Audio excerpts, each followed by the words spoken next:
Mukyala kojja amanyi buli kimu bbaawe kyabadde akola mu ssente za Aisha era ojja kwesanga nga ne pulaani babadde bazikuba bonna.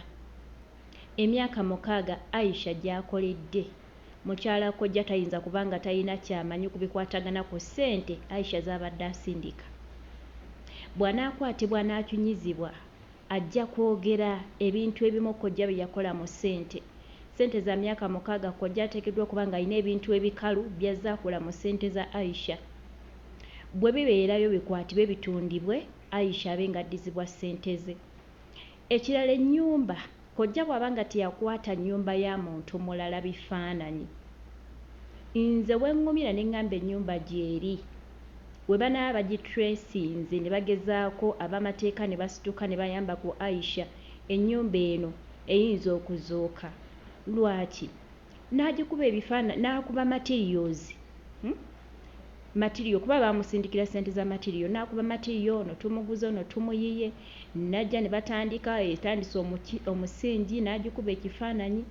Byonna byonna ng'abigoberera ng'ennyumba bw'erina okutambula step by step. Kitegeeza ennyumba eno gy'eri. Kojja bw'aba nga si muzimbi nti muzimbi nti alina nnyumba gye yali azimba n'atandika ogikuba ebifaananyi, waba si muzimbi, ennyumba eno gy'eri. Ennyumba gy'eri.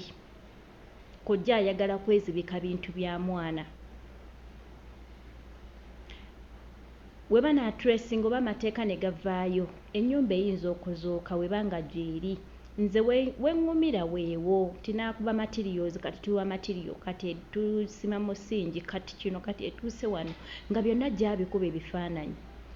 Ekirala simanyi kojja ono yasiba atya Aisha akatambala ku maaso kuba baba bakuzimbira ennyumba nga poloti y'ogimanyi nti eno ye poloti yange kuba Aisha yadde amanyi poloti weeri. Nga poloti y'ogimanyi weeri omanyi ne bwefaanana. Omuntu wagamba nti nzimba tayinza kubako nnyumba yokka. Gwe n'otabuuka mugamba kandabeko gaapu esigaddewo efaanana etya, n'otabuuka kulaba nti eno si ye poloti yange. Simanyi oba kojja alina ddogoli yakola n'aziba Aisha amaaso. Bannange omuntu omubbi n'omufere, ate era omufere ye mubbi kuba byonna bya bubbi. Oba ddagala oba bakozesa biki? Kuba Aisha yali badde ategeera nti naye eno poloti si yange, wano nga si ye poloti yange. Poloti gy'oba waggula oba ogimanyi bwefaanana era bagamba nti tuzimba oba osobola okulaba ku neighbours oba oluggi olusigaddewo n'ogezaako okukubisa akafaananyi noga neeno poloti ye yange oba si ye yange. Simanyi kojja ngeri gye yakikolamu naye nga tusaba ab'amateeka bambi Aisha mumuyambeko. Ssente za myaka 6 ssente nnyingi. Imagine yakomyewo Uganda nga alina emitwalo 4. Ab'amateeka bambi baali badde bayambako Aisha n'afuna obwenkanya. Ekirala Aisha obulamu bwe buli mu matigga. Aisha ssaawa nno ali mu kufa.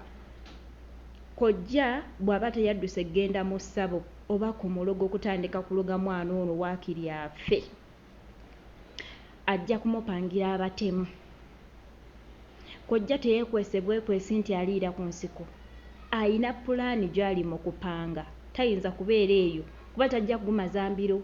Naye bw'anaamala okukola Aisha ekikyamu ajja kuvaayo kuba amuvunaana ajja kuba takyaliwo.